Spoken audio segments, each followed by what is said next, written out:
আসসালামু আলাইকুম ওয়া রাহমাতুল্লাহি ওয়া বারাকাতুহু। আউযু বিল্লাহি মিনাশ শাইতানির রাজিম। বিসমিল্লাহির রহমানির রহিম। আজকে আমি আমাদের মুসলমানদের বিপর্যয়ের কিছু কারণ ও প্রতিকার নিয়ে আলোচনা করব। এ প্রসঙ্গে আল্লাহ রাব্বুল আলামিন বলেন, ইল্লা তানফিরু ইউআযিবুকুম আযাবান আলীমা। তোমরা যদি আল্লাহর রাস্তায় বের না হও তাহলে আমি তোমাদেরকে কঠিন শাস্তি দিব। আল্লাহ রাব্বুল আলামিন যেটাকে বলছেন যে কঠিন শাস্তি, সে শাস্তি যে কত মারাত্মক হতে পারে তা আমাদের ধারণারও বাইরে। আর এর কারণ হিসেবে বলছেন, যদি তোমরা আল্লাহর রাস্তায় বের না হও। আল্লাহর রাস্তায় বের হওয়ার মূল উদ্দেশ্য হয়েছে দিন প্রতিষ্ঠা করা। প্রথমত নিজের ভিতরে, পর্যায়ক্রমে পরিবারের ভিতরে, সমাজের ভিতরে, রাষ্ট্রের ভিতরে, গোটা দুনিয়ার ভিতরে দিন কায়েম করা, দিন প্রতিষ্ঠা করা, এটাই হয়েছে আল্লাহর রাস্তায় বের হওয়ার উদ্দেশ্য। আর দিনের প্রধান স্তম্ভই হল ঈমান, আল্লাহ রাব্বুল আলামিনের উপরে বিশ্বাস স্থাপন করা। আর ঈমানের প্রথম কালিমা, প্রথম বাক্যই হল লা ইলাহা ইল্লাল্লাহু মুহাম্মাদুর রাসূলুল্লাহ। এই কালিমাকে পাঠ করা, অন্তরে বিশ্বাস স্থাপন করা এবং কাজে কর্মে প্রমাণ করা।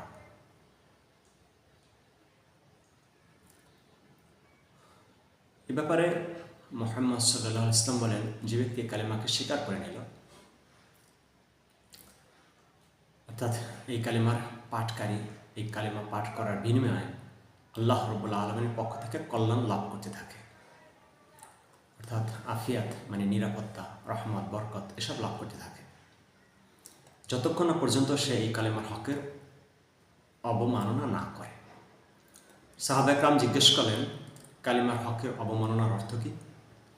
মুহাম্মদ সাল্লাল্লাহু আলাইহি ওয়াসাল্লাম বলেন, যখন আল্লাহর নাফরমানি প্রকাশ্যে করা হয় এবং এটাকে বন্ধ করার কোনো চেষ্টাই না করা হয়, এটা হচ্ছে কালিমার হকের অবমাননার অর্থ।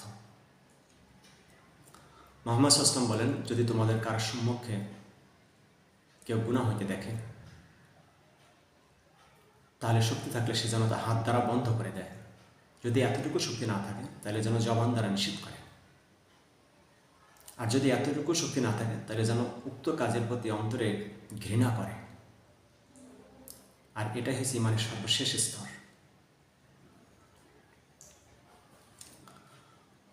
অন্যত্র মুহাম্মদ সাল্লাল্লাহু আলাইহি ওয়াসাল্লাম বলেন যে বিচারের দিবস আল্লাহ রাব্বুল আলামিন কোনে বান্দাকে ডাকবেন এবং জিজ্ঞেস করবেন যে মানুষকে আমার নাফরমানির ভিতরে লিপ্ত থাকা সত্ত্বেও এটা দেখেও তুমি কেন চুপ ছিলে? অর্থাৎ মানুষ আমার নাফরমানি করতেছে, এটা দেখা সত্ত্বেও তুমি কেন চুপ ছিলে? তো সে বলবে যে আমি ওই মানুষটার পক্ষ থেকে ক্ষতির আশঙ্কা করতেছিলাম, অর্থাৎ সে আমাকে কষ্ট দেবে এমনটি আশঙ্কা করতেছিল। আল্লাহ রাব্বুল আলামিন বলবেন, তোমার তো উচিত ছিল আমার আযাবকে ভয় করা, তোমার উচিত ছিল আমার আযাবকে ভয় করা। কারণ মানুষের কষ্ট দেওয়া এটা তো সাময়িক, কিন্তু আল্লাহর আযাব তো চিরস্থায়ী। তো তোমার তো উচিত ছিল আমার আযাবকে ভয় করা। আসলে আল্লাহর আযাব অত্যন্ত ভয়াবহ।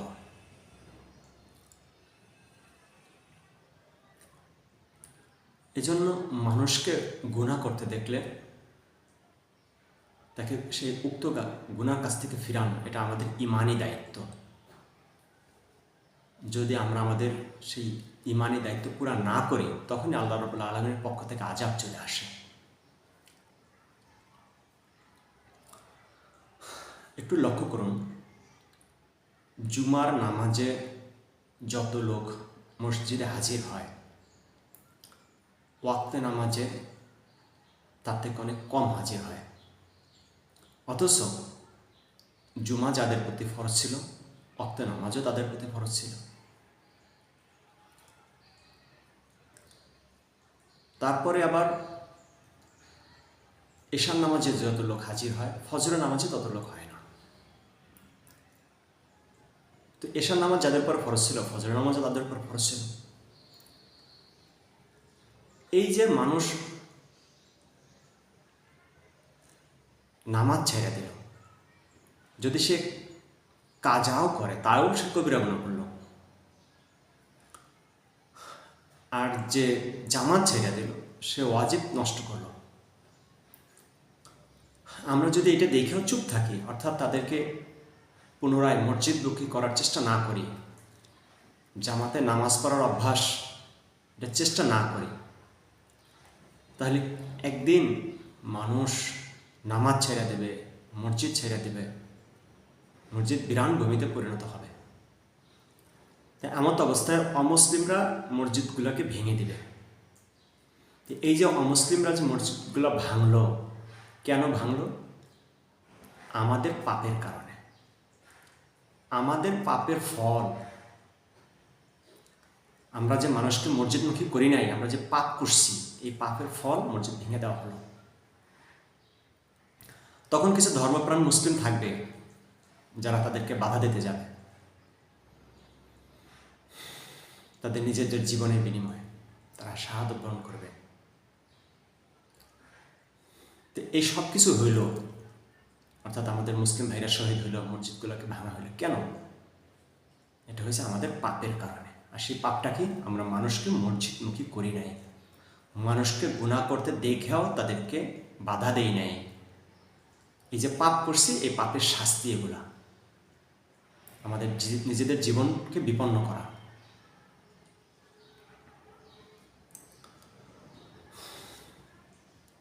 আবার আমরা যারা মসজিদে ইবাদত বন্দিকে কিছু করি, আমরা যা খাইয়ে ইবাদত বন্দিকে করি, তার কি অবস্থা? আমরা যদি ব্যাংকে টাকা পয়সা জমা রাখি নিরাপত্তার জন্য, আমাদের উচিত ওই ব্যাংক কর্তৃপক্ষ যে আমাদের টাকা পয়সাকে পাহারাদারি করছে, এই জন্য আমাদের উচিত তাদেরকে কিছু পারিশ্রমিক দেওয়া। এটাই ন্যায়ের কথা। উল্টো তারা যদি আমাদেরকে কিছু দেয়, এটা তো সুদ। তারা তো আমাদেরকে সুদ খাইতেছে, আমাদেরকে ইমানকে নষ্ট করার জন্য, আমাদের আমলকে নষ্ট করার জন্য। তাতে বাংলা নাম মুনাফা দেখ, আর আরবি নাম যা খুশি তাই দেখ, খাওয়াইতেছে সুদ। এই সুদ খাওয়ার ভিতরে 70টা পাপ। সবচেয়ে ছোট পাপ হয়েছে নিজ মায়ের সাথে জেনা করা।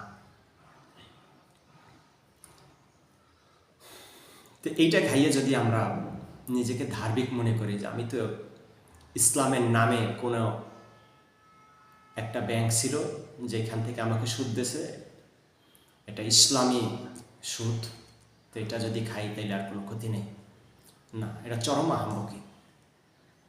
সুদি, তাতে ইসলামের ট্যাগ লাগানো হোক বা না হোক, এটা সর্বাবস্থায় হারাম। এটা খাওয়ার দ্বারা যে রক্ত মাংস তৈরি হবে তা দোজখে জ্বলবে।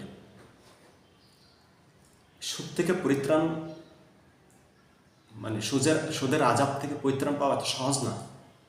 সুদের আযাব থেকে পরিত্রাণ পেতে হলে, নিস্তার পেতে হলে, এই সুদটা যার কাছ থেকে গ্রহণ করা হয়েছে তাকে ফিরিয়ে দিতে হবে, তারপর তার কাছে ক্ষমা চাইতে হবে, তারপর আল্লাহর কাছে ক্ষমা চাইতে হবে, তারপর আল্লাহ রাব্বুল আলামিন মাফ করবে। কিন্তু যতক্ষণ না পর্যন্ত আমি সুদের টাকা, ঘুষের টাকা ফেরত না দিচ্ছি, ততক্ষণ পর্যন্ত যদি আমি আল্লাহর কাছে মাফ চাই, আল্লাহ তাআলা মাফ করবেন না। কারণ আগে তো বান্দার হককে আগে আদায় করতে হবে, অর্থাৎ যার কাছ থেকে সুদ বা ঘুষটা আনা হয়েছে তাকে আগে ফিরিয়ে দিতে হবে, তারপর তার কাছে মাফ চাইতে হবে, তারপর আল্লাহর কাছে মাফ চাইতে হবে, তারপর আশা করা যায় যে আল্লাহ মাফ করবেন।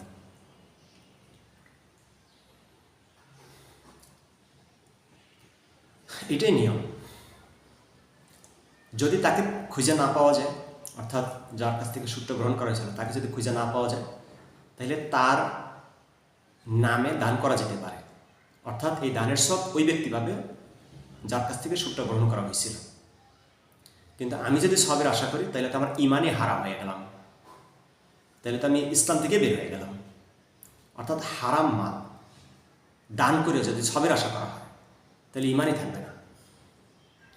যেমন প্রসাব দ্বারা যদি কেউ অজু করার চেষ্টা করে, পাক হওয়ার চেষ্টা করে, তাতে সে কোনোদিন পাক হবে না। তো হারাম মাল দান করে যদি সে সবের আশা করে তাতে কোনোদিন সব হবে না। এই জন্য সুদ ঘুষ থেকে নিজেকে বাঁচাই রাখা। তারপরে যখন আমি একজন ব্যবসায়ী, আমার ফলের রঙকে উজ্জ্বল করার জন্য আমি বিষাক্ত কার্বাইড ব্যবহার করলাম, যেগুলো খাইয়ে মানুষের ক্যান্সার হইল। আমার মাছ মাংস জানি অনেক দিন টেকে, অধিক মুনাফা লাভের আশায় আমি এর ভিতরে বিষাক্ত ফরমালিন মিশিয়ে দিলাম, যা খাইয়ে মানুষের ক্যান্সার হয়। আমি মুনাফা হাতায় নিলাম। আমি মানুষকে পণ্য বিক্রির ব্যাপারে মিথ্যা কসম কাটলাম, নকল পণ্য ধরাই দিলাম, ওজনে কম দিলাম।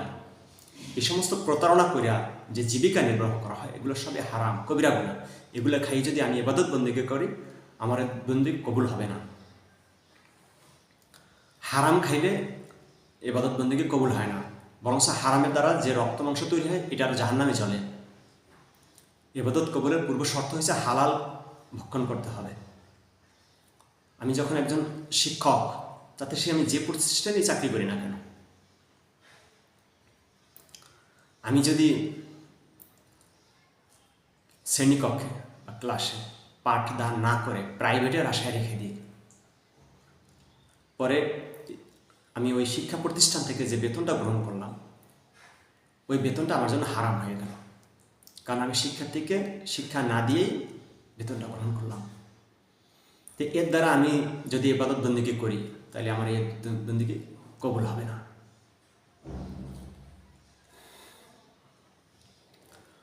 আমি এতিমের রক্ষক, এতিমের মালের রক্ষক হইয়া যদি সেটাকে ভক্ষণ করি,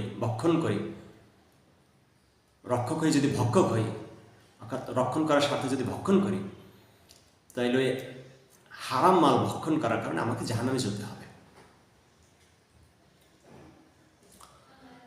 এই সমস্ত হারাম মাল থেকে নিজেকে পরহেজ করা,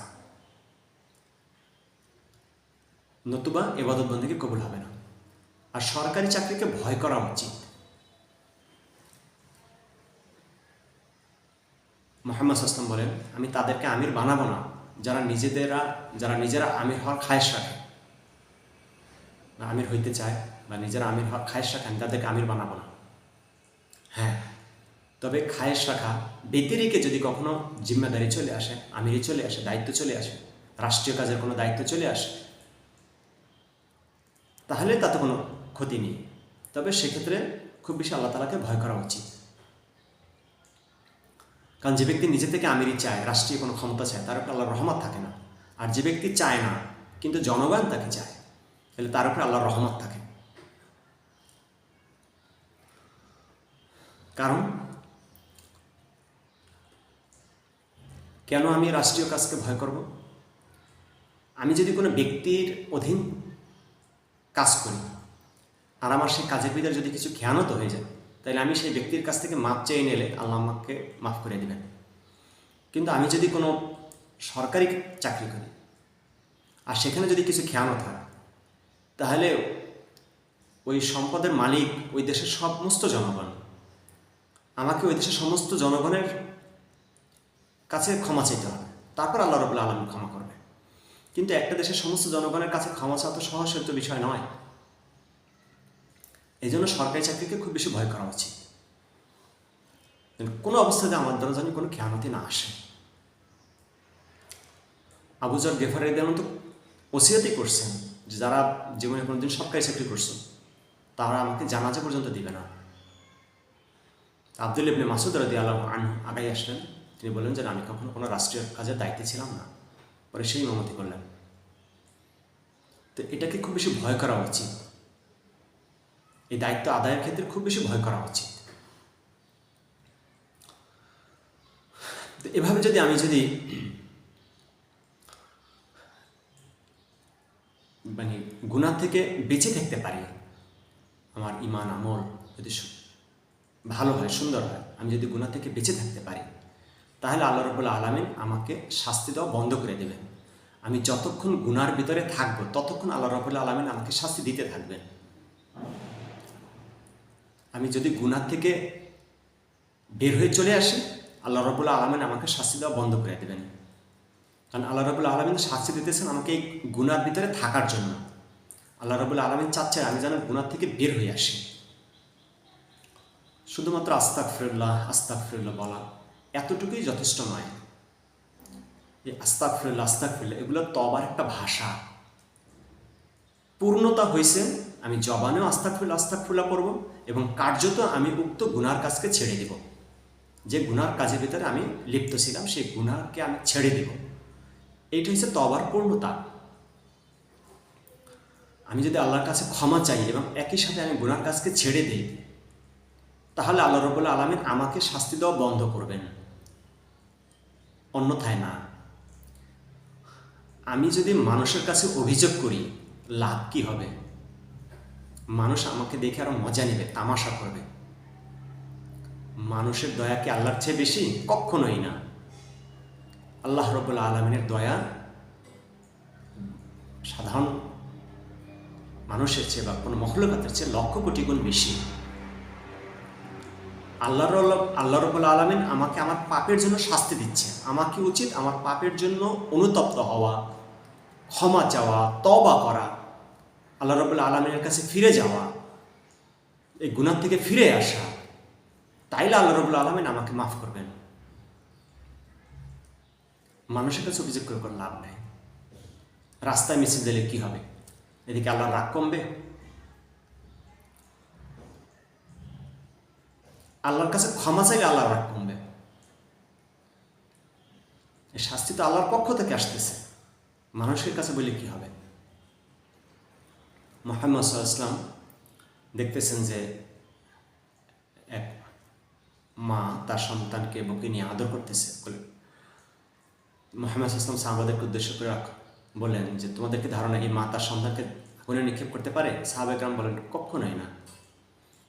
মুহাম্মদ সাল্লাল্লাহু আলাইহি ওয়াসাল্লাম বলেন আল্লাহ রাব্বুল আলামিনের মহব্বত এই মায়ের চেয়ে অনেক বেশি। তিনিও তার বান্দাকে জাহান্নামে নিক্ষেপ করতে চান না। এই জন্য আল্লাহ রাব্বুল আলামিন আমাদেরকে দুনিয়াতে কিছু শাস্তি দেন, যাতে করে আমরা আমাদের গুনাহ থেকে পাকসাফ হয়ে যাই, আখিরাতে আমাদেরকে জাহান্নামের আগুনে জ্বলতে না হয়। অবশ্য আমরা যদি তওবা করে আমাদের গুনাহ থেকে পাপ সাফ হতে পারি, তাহলে তার শাস্তির প্রয়োজনই আসে না। এজন্য আসুন আমরা আমাদের কৃতকর্মের জন্য অনুতপ্ত হই, আল্লাহ রাব্বুল আলামিনের কাছে ক্ষমা চাই, আল্লাহ রাব্বুল আলামিনের কাছে তওবা করে ফিরে যাই। আল্লাহ রাব্বুল আলামিন আমাদেরকে ক্ষমা করে দিবেন। আল্লাহ রাব্বুল আলামিন বলেন ইয়া আইয়ুহাল্লাযীনা আমানু তুবু ইলাল্লাহ তাওবাতান নাসুহা আসা রাব্বুকুম আইয়ুকাফিরা আন্নাকুম সাইয়্যাতিকুম। ইমানদারগণ, তোমরা আন্তরিকভাবে তওবা করো, আশা করা যায় যে আল্লাহ রাব্বুল আলামিন তোমাদেরকে মাফ করে দিবেন। আল্লাহ রাব্বুল আলামিন যেন আমাদের সবাইকে মাফ করে দেন, আমিন বিরহমাতিকা ইয়া আরহামার রাহিমিন। এবং আমাদের সবাইকে গুনাহ থেকে বেঁচে থাকার তৌফিক দান করেন, আমিন।